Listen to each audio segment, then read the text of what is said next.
हमारी पहचान की एक प्यारी सी बहन है।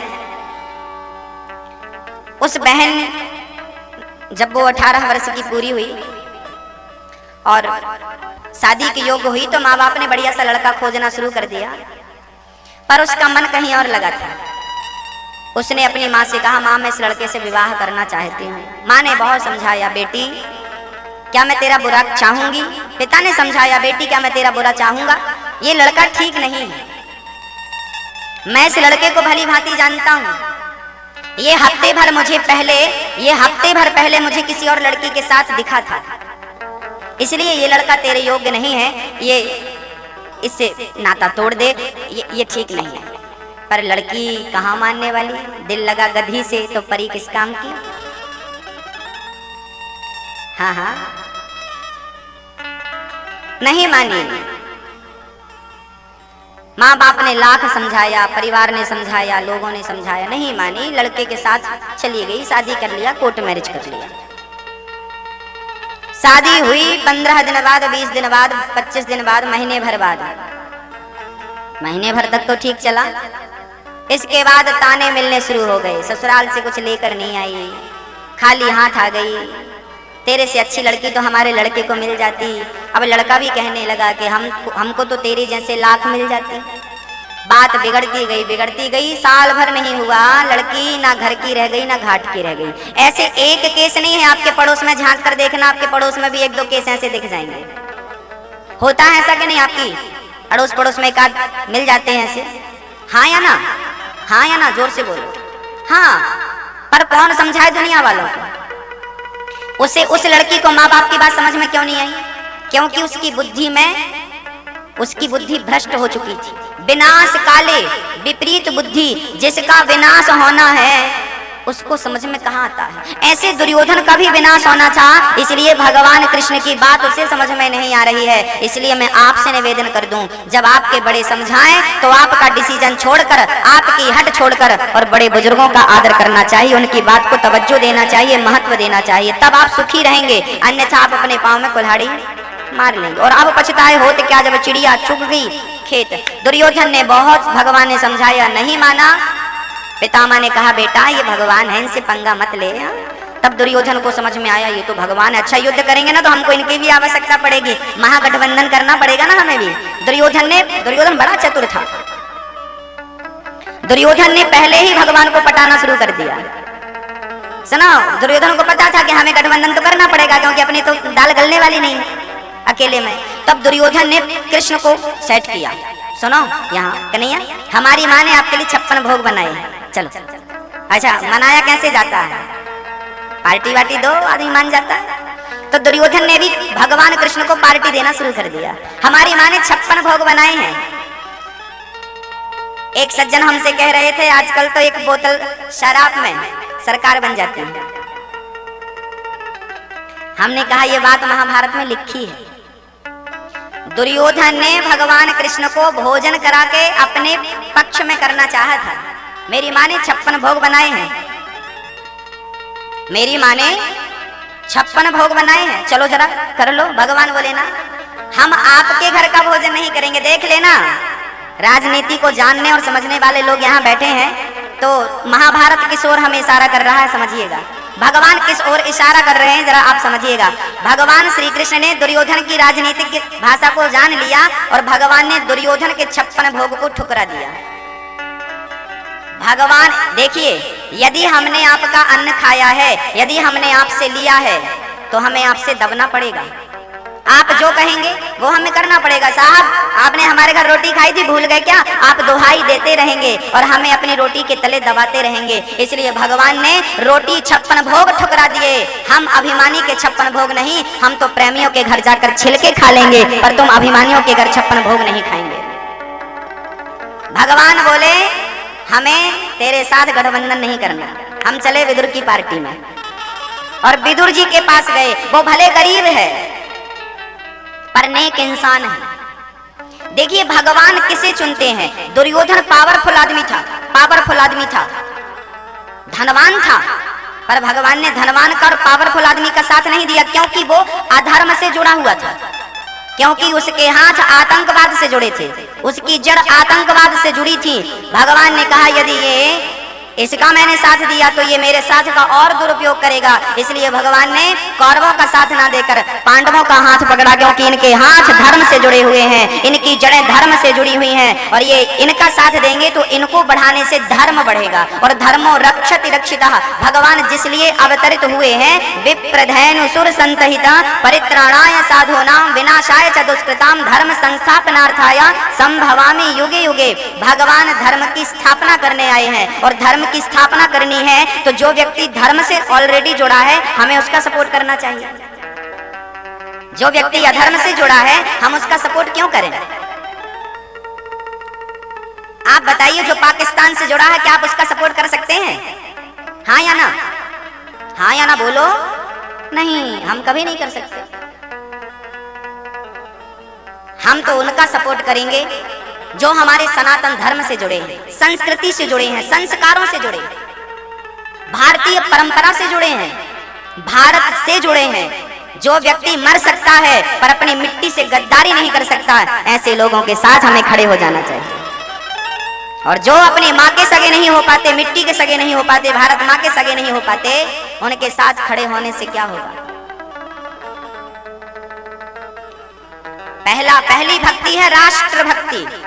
पहले राष्ट्र की भक्ति करना, इसके बाद भगवान की भक्ति करना। पहली भक्ति है भारत माँ, दूसरी भक्ति है भगवान, तीसरी भक्ति है माता पिता, चौथी भक्ति है अतिथि देवो भव। यहाँ भगवान श्री कृष्ण गीता में कहते हैं सर्वधर्मान परित्यज्य माम एकम शरणं व्रज अहम त्वा सर्व पापेभ्यो मोक्षयिष्यामि मा शुचः मोक्षयिष्यामि मा शुचः। सारे लौकिक धर्मों को छोड़ और माम एकम शरणं व्रज, मेरी शरण में आ। यदि तू मेरी शरण में आया तो हम त्वा सर्व पापेभ्यो, मैं तेरे सारे अपराधों को, तू कितना भी बड़ा अपराधी हो, यदि तू मेरी शरण में आता है मैं सारे अपराधों को क्षमा करके, भगवान कहते हैं मैं तुझे मोक्ष का अधिकारी बना देता हूँ यदि तू मेरी शरण में आता है तो। सन्मुख हो ही जीव मोहि जबहि जन्म कोटि अघनासहि तबहि। सन्मुख होना है भगवान के, बस कुछ नहीं। विदुर जी के घर भगवान श्री कृष्ण चल पड़े। विदुर जी को पता चला मेरे कृष्ण आ रहे हैं, बाजार चले गए मेवा मिष्ठान लेने के लिए, और विदुरानी घर में गाय के गोबर से लीप करके कृष्ण का इंतजार कर रही है, मेरे श्याम सुंदर आएंगे। आहा, भगवान का इंतजार होना चाहिए। अच्छा, भगवान को पाने की ना उत्सुकता होनी चाहिए, ललक होनी चाहिए। विदुरानी थोड़ी देर में अंदर जाती और बैठ जाती, हम तो गरीब हैं, क्या भगवान हमारे घर आएंगे? वो तो द्वारिकाधीश हैं, भगवान पतित पावन है, वो हमें हमारे घर कैसे आएंगे? फिर बाहर आई, ना ना ना, वो तो पतित पावन है, दीन दयाल है, भक्त वत्सल, जरूर आएंगे। फिर देखी बाहर आकर कोई नजर नहीं आया, फिर अंदर चली गई। फिर सोचा ना ना ना, यदि आ रहे होंगे और भूल गए घर रास्ता तो इसलिए मैं बाहर खड़ी हो जाती हूँ। विदुरानी बाहर खड़ी हो गई और भगवान के आने का इंतजार करने लगी। अभी वो इंतजार कर ही रही थी और चाह थी कि कृष्ण आए, मैं उन्हें अपनी आंखों से देखूं। बस विदुर और विदुरानी की भक्ति आज परिपक्व हो रही है, पक रही है। पूरी जिंदगी इन्होंने कृष्ण को याद किया है। जब भगवान को याद किया तो आज भगवान स्वयं चलकर अपने भक्त के घर पहुंच रहे हैं, और भगवान चलकर के विदुरानी के समक्ष आकर खड़े हो गए। विदुरानी ने ज्यों भगवान को देखा, आहा, इतनी सुंदर बांकी झांकी, देखते ही भगवान के चरणों में गिर पड़ी, चरणों को चूमने लगी, हृदय से लगा लिया, प्रभु आज मेरा सारा जीवन सफल हो गया, मेरी तपस्या मेरी भक्ति सफल हो गई। आज आपने आकर के मुझे पापनी को दर्शन देकर मुझे कृतार्थ कर दिया। भगवान ने उठाया माँ को, माँ ऐसा मत बोलो, आप हमारी काकी जी हो, आप पाप कैसे कर सकती हो माँ? माँ मुझे बड़ी भूख लगी, जल्दी से भोजन कराओ। माँ हाँ हाँ पकड़ कर ले गई, घर पर बैठाई। कहा तो ये जाता है संतों के द्वारा कि विदुरानी के घर में चौकी भी नहीं थी बिठाने के लिए। एक चौकी मिल गई जिसका एक पांव टूटा था, उल्टी चौकी रख दी। भगवान ने सीधा भी नहीं किया। भक्त जहां बिठा देता है भगवान वैसे विराजमान हो जाते हैं। बैठ गए। काकी जी बड़ी भूख लगी है। विदुरानी बोली मैं अभी गरम गरम कुछ बनाती हूँ। जाकर देखा तो रसोई खाली थी, ना दाल थी, ना चावल था, ना सब्जी थी, ना भाजी थी, कुछ नहीं था। अब क्या बनाए? तब विदुरानी ने मन में विचार किया, हम इतने धनवान तो नहीं हैं कि भगवान के लिए 56 भोग तैयार कर सकें। विदुरानी तुरंत बगीचे की तरफ गई और पके पके केले लगे थे तोड़ कर ले आई और भगवान के सामने बैठ गई। छिलका छीलती जाती और फल भगवान के हाथ में देती जाती। विदुरानी बिना पलक झपकाए कृष्ण को देख रही थी। थोड़ी देर के लिए मिले हैं, खूब देख लूं, खूब देख लूं, पता नहीं बाद में मिलते हैं कि नहीं। फिर मैं जब ये चले जाएंगे ना तो फिर मैं इनकी यही बाकी झांकी अपने हृदय में बिठाकर इन्हीं का चिंतन करूंगी। अच्छा, आपके घर कोई मेहमान आ जाए और जब वो चला जाए तो जब वो चला जाए उसके बाद भी उसकी जब याद आती है तो वो पूरा दृश्य सामने आ जाता है कि नहीं? ऐसे विदुरानी टुकुर टुकुर देख रही है कि जब ये चले जाएंगे तब मैं कैसे रहूंगी। तो इनकी ये बाकी झांकी मैं निहारती रहूंगी, प्रेम से देखती रहूंगी। हाथ से खिला रही है। विदुरानी भूल गई कि मैं क्या खिला रही हूँ। आप ये बात बहुत सावधानी से समझिएगा। विदुरानी छिलका खिला रही है और धन्य है भगवान ये भी नहीं कहते कि भाई छिलका मत खिलाओ, हमें फल खिला दो। छिलका खा रहे हैं। विदुरानी छिलका दे रही है, श्याम सुंदर छिलका खा रहे हैं। कौन सा कर्म करना है, कौन सा नहीं करना। छिलका कोई खिलाता है और छिलका कोई खाता है। अरे वो पागल हो गई विदुरानी। पर आप तो अच्छे थे ना प्रभु, आपको तो बोलना चाहिए ना कि छिलका क्यों खिला रही हो। भगवान बोले ना, भक्त प्रेम से जो खिलाता है। अरे मेवा मिष्ठान में स्वाद नहीं होता, भक्त के प्रेम में स्वाद होता है। और प्रेम से कोई छिलका खिला दे तो मैं कैसे मना कर सकता हूँ। भगवान छिलके खाने लगे और देखते देखते बहुत छिलके खा गए, फलों का ढेर लग गया। विदुरानी टुकुर टुकुर देख रही है। एक पल के लिए वो यहाँ वहां देखना पसंद नहीं कर रही, अपने श्याम सुंदर को निहार रही। विदुर जी महाराज तब तक आ गए। अरे देवी, छिलकों का पता नहीं, फलों का ढेर लगा, भगवान छिलका खा रहे थे। विदुर जी रोने लगे, प्रभु पहली बार मेरे घर आए और आपने मेरे घर छिलके का प्रसाद पाया।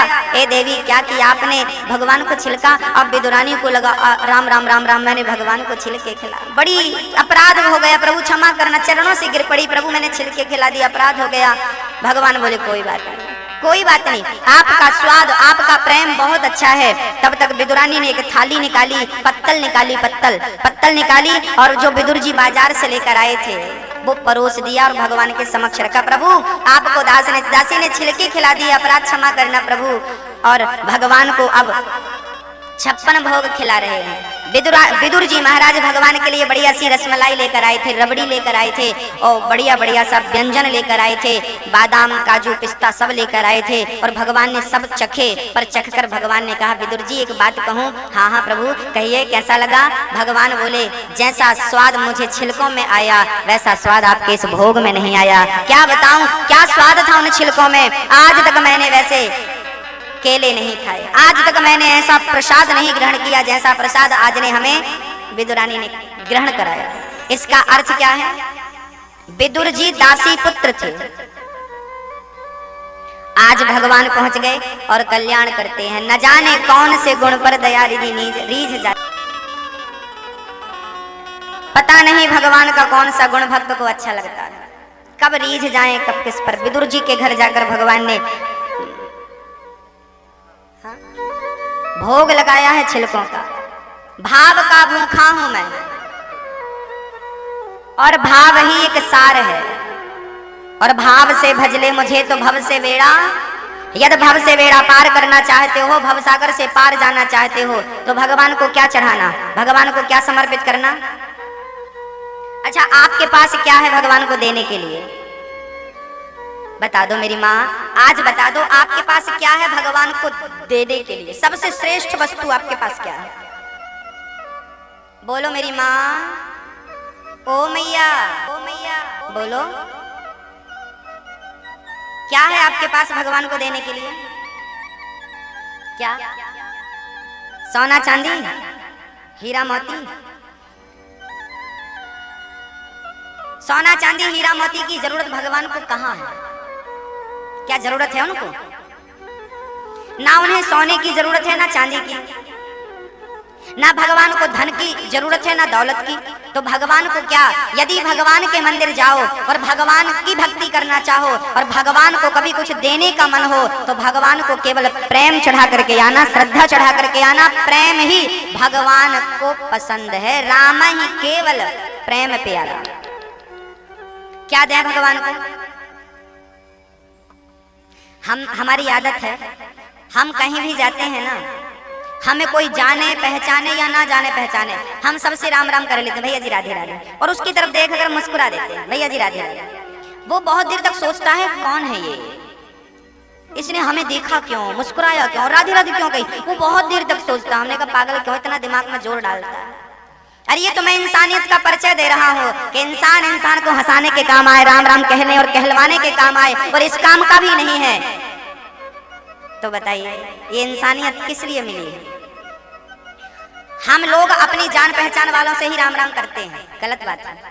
जिनसे आपका कोई लेना देना नहीं है, जिनसे आपकी कोई जान पहचान नहीं है, आप उनकी तरफ भी देखिए, उनको भी देखकर मुस्कुराइए, प्रसन्न रहिए और उनसे भी राम राम करिए। क्या होगा? जिसको राम से प्रेम है ना, मैं कह चुका हूँ, वो सब में आपके लिए वो फलाना और कोई हो सकता है, लेकिन हमारे लिए तो उस रूप में वो परमात्मा ही है, ईश्वर ही है। इसलिए ईश्वर के रूप में उसे देखें और उसे राम राम कहें। भैया जी राम राम, मैया जी राम राम। खूब प्रसन्न रहिए, क्योंकि परमात्मा को प्राप्त करने के ये साधन है, ये उपाय हैं। श्री विदुर जी महाराज जब भगवान परमधाम को चले गए लीला पूरी करके, तब विदुर जी महाराज के पास श्री उद्धव जी महाराज आए और उद्धव जी ने पूरी बात सुनाई कि भगवान श्री कृष्ण हमें छोड़कर चले गए हैं। तब विदुर जी महाराज अंतिम ज्ञान लेने श्री मैत्रेय जी के पास गए हरिद्वार में, और मैत्रेय मुनि से कहा, प्रभु आप हमें वो ज्ञान दीजिए जो भगवान ने जाते समय आपको दिया है। तब श्री मैत्रेय जी महाराज ने जब ज्ञान दिया तो विदुर जी ने प्रश्न किया है, हे प्रभु सुखाय कर्माणि करोति लोको न तये सुखं वान्यदुपारवं विन्देत भूयस्तत एव दुःखं यदत्र युक्तं भगवान् वदेन्नः। संसार में सब लोग सुख के लिए कर्म करते हैं, परंतु उन्हें ना तो सुख ही मिलता है और ना दुख ही दूर होता है। विदुर जी ने प्रश्न किया, सुख क्यों नहीं मिलता? तब श्री भगवान मैत्रेय जी ने कहा, विदुर जी आपने बड़ा उत्तम प्रश्न किया। हम सुख की कामना ही गलत जगह पर करते हैं, सुख गलत व्यक्ति से चाहते हैं। अब बताइए, पुस्तकालय जाएंगे तो क्या मिलेगी? पुस्तक। औषधालय जाएंगे तो क्या मिलेगी? औषधि। भोजनालय जाएंगे तो क्या मिलेगा? भोजन। संसार का नाम है दुखालयम। संसार को शास्त्रों ने कहा है ये दुखालय है। यदि भोजनालय में भोजन, पुस्तकालय में पुस्तक, औषधालय में औषधि मिलती है तो दुखालय में दुख ही तो मिलेगा। ये संसार का जो नाम है ना, इसका नाम ही दुख है। इस सृष्टि में जो आता है, अच्छा जब आप जन्म लिए तो सबसे पहला कार्य आपने क्या किया? पैदा होते ही आपने क्या किया? आप रोए। रोए कि नहीं? जन्म लेते ही आप रोए हैं। तो संसार में जो आता है ना, वो रोता हुआ आता है। और आपने कहा ना कि सुबह जिसकी जैसी होती है ना, पूरा दिन वैसी हो जाता है।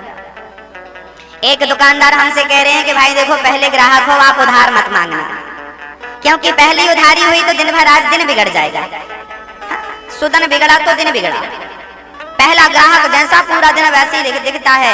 इसलिए लोग ना पहला नहीं बिगाड़ना चाहते। इसलिए हम जब प्रकट भय जन्म लिए तो हम पहला काम रोने का किए हैं, तो पहले ही तो हमारा बिगड़ गया।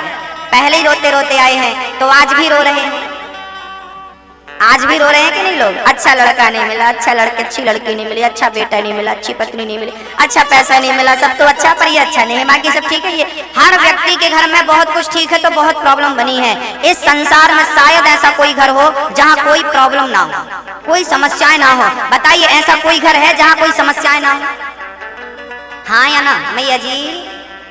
है ना? संसार समस्याओं से भरा पड़ा है, समस्याओं से जूझ रहा है। संसार में सुख नहीं है, संसार में शांति नहीं है। तो फिर शांति कहाँ है? बोले मुनिर एकांत जीवना। एकांत में संसार को त्याग करके, संसार को भूल करके। अच्छा एक बात बताइए, चलने में, खड़े होने में ज्यादा सुख मिलता है कि बैठने में? बैठने में। अच्छा बैठने में ज्यादा सुख मिलता है कि लेटने में? अच्छा लेटने में ज्यादा सुख मिलता है कि सोने में? अच्छा सोने में ज्यादा सुख मिलता है कि मरने में? सोएंगे ना तो फिर उठना पड़ेगा, और मरेंगे तो बड़े उठना ही नहीं पड़ेगा। इसलिए सोने से ज्यादा मरने में सुख है। तो जिसे सुख चाहिए उसे क्या करना होगा? उसे क्या करना होगा? हाँ आपको डर लग रहा? जिसे सुख चाहिए उसे क्या करना पड़ेगा? उसे संसार के लोगों के लिए, संसार के लिए मरना पड़ेगा। आप अपने आप को ये समझिए कि मैं तो मर ही चुका हूँ। एक सज्जन का एक्सीडेंट हो गया, मरते मरते बिल्कुल बाल बाल बच गए, अब खड़े हो गए शांत, महाराज जी मैं तो मर जाता। हाँ हाँ मैंने कहा मर जाता नहीं, तू मर गया, अब खड़ा है तो समझ ले कि भगवान के लिए खड़ा है और भगवान ने तुझे खड़ा किया। बस मैं यही कहना चाहता हूँ कि आप सब ये मानिए कि मैं मर चुका हूँ, मैं मर गया हूँ, अब यदि जिंदा हूँ, बचा हूँ, जो भी मेरा समय, जो भी मेरी शक्ति बची है वो हरि भजन के लिए समर्पित है, भागवत प्राप्ति के लिए समर्पित है। अच्छा, आप में से बहुत सारी माताएं 60 साल की हो गई हैं, अब तो मर जाओ संसार के लिए। अर्थ ये मत लगाने लगे मारे हम क्यों मारेंगे आपको, क्षमा करिएगा। हम ये कहना चाहते हैं कि संसार के लिए मर जाओ, कोई बेटा नहीं, कोई बहू नहीं, कोई नाती नहीं, मैं तेरे लिए मर गई, मैं सबके लिए मर गई। जिंदा हूँ तो केवल राम राम जपने के लिए जिंदा हूँ, आत्म कल्याण करने के लिए जिंदा हूँ, भगवत प्राप्ति के लिए जिंदा हूँ, अन्यथा मैं मर चुका हूँ या मर चुकी हूँ। और जिस दिन मरोगे ना, मर जाओगे, कुछ कर नहीं पाओगे, इसलिए आज ही अपने आप को मरा हुआ मान लो और आज से ही भगवत भजन में लग जाओ, क्योंकि जब आप अपने आप को मरा हुआ मानेंगे ना तो फिर मोह व्यापेगा नहीं, ममता व्यापेगी नहीं। जिंदगी थोड़ी सी है, अभी भी समझ में नहीं आया तो व्यर्थ चली जाएगी। अब किनारा पकड़ लेना चाहिए, मर जाना चाहिए संसार वालों के लिए, जिंदा रहो केवल अपने गोविंद के लिए। मीरा कहती है ना, हैरी मैं तो प्रेम दीवानी, मेरो दर्द न जाने कोई। मैं ऐसी दर्द की मारी डोल रही हूँ कि मेरा दर्द कोई जान ही नहीं सकता। किसी ने कहा हमें बता दे, हम प्रयास करेंगे तेरे दर्द को जानने का, क्या दर्द है, और इलाज भी करा देंगे किसी वैद्य से। मीरा कहती है नाना हमें तो अब इलाज नहीं कराना, क्योंकि हमारा इलाज एक ही कर सकता है, उपेय राम उपाय राम। सिया राम ही उपाय और सिया राम ही उपाय। हमारे तो भगवान ही, कृष्ण ही हमारी बीमारी है और कृष्ण ही हमारा इलाज है। ना बीमारी कुछ और है, ना इलाज कुछ और है। बस मीरा जीवित है तो केवल कृष्ण के लिए, वो सबके लिए मर चुकी है। मर चुकी थी कि नहीं मीरा, सबके लिए। राणा ने कह दिया आज से तू मेरे लिए मर गई, परिवार ने कह दिया आज से तू मेरे लिए मर गई। मीरा ने कहा अच्छा है, मर गई से मर गई, अब जिंदा हूं केवल कृष्ण के लिए। ऐसे आप भी हाँ मान लीजिए कि आप चल बसे हैं, बचे हैं तो सीताराम सीताराम जप लो, मीरा की तरह। मीरा की माँ चोटी कर रही थी, मीरा की बाल गूंथ रही थी। मीरा के दरवाजे के सामने सजावट हो रही थी, सामने किसी बेटी का विवाह था। माँ ये गांव आज क्यों सजा है दुल्हन की तरह, बेटी आज किसी का विवाह है। अच्छा माँ, तो माँ मेरा भी विवाह कर दो। मीरा मचल गई, माँ मेरा विवाह कर दो, माँ मेरा विवाह कर दो। बेटी छोटी है, कैसे विवाह कर दूं, थोड़ी बड़ी हो जा। माँ अरे कर दो ना, किससे कर दूं, जो तेरा मन करे कर दे। माँ ने कहा अच्छा ये ठाकुर जी बैठे हैं, श्याम सुंदर गोविंद कृष्ण, इनसे मैंने जा तेरा विवाह किया। माँ ने कहा चलो थोड़ी देर के लिए तो गई, और मीरा तो मीरा है, मीरा तो कृष्ण के पास चली गई और माथा झुका करके श्याम सुंदर को अपना पति स्वीकार कर लिया और उनकी सेवा ऐसे करने लगी जैसे कि पत्नी अपने पति की सेवा करती है। अच्छा यहाँ एक बात समझने की है, भगवान को तब ही पाया जा सकता है, ईश्वर को तब ही पाया जा सकता है जब आप भगवान से कोई ना कोई संबंध जोड़ें। आपका यदि कोई रिश्ता नहीं है भगवान से, कोई संबंध नहीं है भगवान से, तो भगवान तक पहुंच पाना बड़ा मुश्किल है। मीरा ने पति मान लिया और वो सेवा करने लगी। जब उसकी नींद खुली ना तो उसकी मांग भरी थी, मांग भरी है। माँ ने कहा बेटी तेरी मांग में सिंदूर किसने डाला। माँ आपने तो कहा था कृष्ण पति हैं, तो मेरे सपने में कृष्ण आए और उन्होंने मेरी मांग भर दी। माँ को लगा पागल हो गई है, जमाना पागल कहने लगा, पर मीरा तो दीवानी हो गई। हम तो कहते हैं इन्हीं बिगड़े दिमाग में भरे भक्ति के लच्छे हैं, अरे इन्हें तो पागल ही रहने दो, ये तो पागल ही अच्छे हैं। भगवान के प्रेम में जो पागल है ना उसे पागल ही रहने दो, उसे अच्छा मत बनाओ, क्योंकि वो पागल ही ठीक है, क्योंकि भगवान को ऐसे पागल ही चाहिए जो संसार का ख्याल ना करें, बस कृष्ण में मन लगाए। जितने भी भक्त हैं सबके सब पागल हैं, सबके सब पागल हैं। और ये पागल चाहे तुलसीदास जी को देख लो, चाहे कबीरदास जी को देख लो, चाहे नरसिंह जी को देख लो, चाहे नरसिंह जी का बेटा मरा तो सारा संसार का हर व्यक्ति बेटे के मरने में रोता है, पर नरसिंह जी के बेटा मरा तो प्रसन्न हो गए, बधाई देने लगे, भैया बधाई हो। काहे की? बोले बेटा मर गया। लोगों ने कहा पाल दिमाग खराब हो गया, लोग बेटा के मरने में रोते हैं और तुम बधाई दे रहे हो। नरसिंह जी बोले बधाई क्यों ना दूं, अभी तक बेटा भगवान की भक्ति में बाधा था, इसकी भी चिंता करनी पड़ती थी। अब भगवान ने इसको अपने पास बुला लिया, अब बड़े प्रेम से मैं केवल भगवान का भजन करूंगा, उनका समय दूंगा, कोई बाधा नहीं, कोई बाधा नहीं। तो जो भगवान में लग चुके हैं, रम चुके हैं, उन्हें तो भगवान ही सर्वस्व दिखते हैं। त्वमेव माता, मेरी माँ कौन? कृष्ण मेरी माँ है। पिता कौन? कृष्ण मेरे पिता है। गुरु कौन? कृष्ण मेरे गुरु हैं। भाई कौन? कृष्ण मेरे भाई हैं। परिवार का फलाना व्यक्ति कौन? कृष्ण। गुरु प्रभु त्वमेव माता च पिता त्वमेव, त्वमेव बंधु सखा कौन? कृष्ण। मित्र कौन? कृष्ण। त्वमेव सर्वम मम देव देव, सब कुछ आप। लगन तुम संग लगा बैठे, अब जो होगा सब देख लेंगे बाद में। मीरा जी का विवाह कर दिया भोजराज के संग, और जब विदा होकर गई मीरा, कृष्ण को अपने साथ लेकर गई। कृष्ण जो उनके घर में थे ना, कृष्ण को साथ लेकर गई। वो कृष्ण को दिल दे चुकी थी। ये संसार का पुरुष जबरदस्ती शरीर से प्रेम करता था। एक दिन उसका पति आ गया मीरा का, कहने लगा हमें आपका शरीर चाहिए, आपका बदन चाहिए। मीरा ने कहा ठीक है, संसार का प्राणी तो शरीर का भूखा है, पर मेरा भगवान है, मेरा कृष्ण है, जैसे शरीर की भूख नहीं, भक्त के सच्चे प्रेम की भूख होती है। और मैंने अपना मन, अपना तन कृष्ण को समर्पित कर दिया है। कथा तो ये मिलती है कि मीरा के पति ने मीरा को स्पर्श भी नहीं किया। कुछ दिनों के बाद वो मारा गया, और जब पति मरा मीरा का तो मीरा रोई नहीं, ये रोने बैठ जाए, 10-15 दिन खराब करे रो रो करके, क्योंकि किसी के मरने में ना 13 दिन तो खराब होते ही हैं। एक दिन तो पूरा रोने में चला जाता है, बाकी के दिन फिर तैयारियों में लगती है, रसगुल्ले बनवाने हैं, पूरी बनवानी है, ये सब चलता रहता है।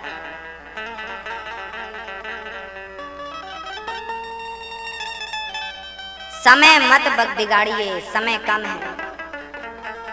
हर पल भगवान का स्मरण बना रहे, चिंतन बना रहे। ये तो आना जाना प्रकृति का काम है। मैं आया हूँ जाऊंगा, आप आए हैं जाएंगे, कौन बचा है? मीरा ने देखा पति चले गए, परिवार संतों के संग बैठकर भक्ति करती, भजन गाती, नाचती, झूमती, पाँव में घुंघरू बांधती और कृष्ण के लिए नाचती। अच्छा मीरा नाचती थी, किसी ने कहा किसके लिए नाच रही हो, किसको रिझाना चाह रही हो? अच्छा नारी श्रृंगार करती है ना अपने पति को रिझाने के लिए, मीरा घुंघरू बांधकर नाचती थी अपने कृष्ण को रिझाने के लिए। एक पत्नी अपने पति को रिझाने के लिए सब कुछ करती है, ऐसे ही एक भक्त अपने भगवान को रिझाने के लिए सब कुछ करता है। और वही सच्चा भक्त है जो अपने भगवान के लिए सब कुछ करे, सब कुछ करना पड़ता है। अच्छा एक पत्नी, आप स्त्रियां हैं, आप पत्नी हैं, आप अपने पति के लिए सब कुछ करती हैं कि नहीं? अपनी माँ को छोड़ी बैठी हो, आपका पति कह दे कभी मायके नहीं जाना, पियर नहीं जाना, ठीक है नहीं जाऊंगा, किसके लिए? अपने पति की खुशी के लिए। तुम अपने भाई से बात मत करना आज के बाद, ठीक है नहीं करेंगे, किसके लिए? अपने पति की खुशी के लिए। स्त्री जो करती है अपने पति के लिए करती है। अरे वो सजती है तो पति के लिए, श्रृंगार करती है तो पति के लिए, वो जो करे सब पति के लिए। ऐसे ही सब में भगवान को देखना, ये भगवान के लिए, कण कण में ईश्वर को देखना, भगवान के लिए। ऐसे भक्त भी हर काम करता है भगवान को रिझाने, भगवान को मनाने के लिए। और जब भगवान देखते हैं कि ये मेरे अतिरिक्त ना किसी को अब जानता, ना किसी को अब मानता, अब भगवान देखते हैं कि इसकी भक्ति पक गई। और जब भक्ति पक जाती है भक्त की, तो भगवान उठाकर अपने हृदय से लगा लेते हैं। जिस हृदय से लगने के लिए बड़े बड़े देवी देवता लालायित रहते हैं, भगवान अपने परम भक्तों को, मीरा को अपने अंदर समाहित कर लिया भगवान ने। मीरा की कहीं समाधि नहीं है, द्वारिकाधीश के मुख में जिनको इंद्रियां वश में करनी है, उन्हें संतों का संग करना चाहिए, उन्हें सहनशील होना चाहिए। तितिक्षवा, सहनशील बनो, करुणा हृदय में भरो, सबसे प्रेम करो। आप किसी को दुश्मन ना मानो, मन में शांति तब आएगी जब चित्त में भगवान बैठेंगे, फिर आप साधुओं के भी भूषण बन जाएंगे। साधवः साधु भूषण। माँ देवहूति कहती हैं प्रभु भक्ति का स्वरूप क्या है? मैं आज तक ये नहीं जान पाई कि भक्ति कहते किसे, जप करना भक्ति है कि तप करना भक्ति है कि यज्ञ करना भक्ति है कि सेवा करना भक्ति है कि हवन करना भक्ति है। ये भक्ति का स्वरूप क्या है, कुछ समझ में नहीं आया। आज दास आपको बतलाएगा कि भक्ति का स्वरूप क्या है। मैं यह जी बता दूं, कण कण में हर जगह ईश्वर को देखिए, सर्वत्र भगवान को महसूस कीजिए और सेवा करिए। कपिल भगवान गरज गरज कर कह रहे हैं, माँ भज सेवायाम धातु से भक्ति बनती है। आप जहां पर हैं वहीं रहें और सबको भगवान समझकर जब सेवा करें तो भगवान समझकर सेवा करें, यही भक्ति का स्वरूप है। एक उदाहरण से आपको समझाता हूं। एक डॉक्टर है, डॉक्टर माला जप रहे हैं, सवेरे से माला जपने बैठे के, भक्त थे ना डॉक्टर, तो सीताराम सीताराम सीताराम सीताराम माला जप रहे हैं। उसी समय एक मरीज आया है, डॉक्टर साहब जल्दी देखो 2 अटैक आ चुके हैं, तीसरा भी चालू है, जल्दी देखो मर जाएगा। डॉक्टर बोले देख नहीं रहा, मैं माला जप रहा हूँ, पहले माला पूरा करूँ फिर तेरे मरीज को देखूं। जब तक डॉक्टर साहब का माला पूरा हुआ तब तक मरीज भी पूरे हो गए। तो बताइए डॉक्टर का माला जपना भक्ति हुआ कि पाप हो गया? ये पाप हो गया। आप जहां हैं डॉक्टर हैं तो मरीज को ही भगवान समझकर, ये मरीज नहीं है, ये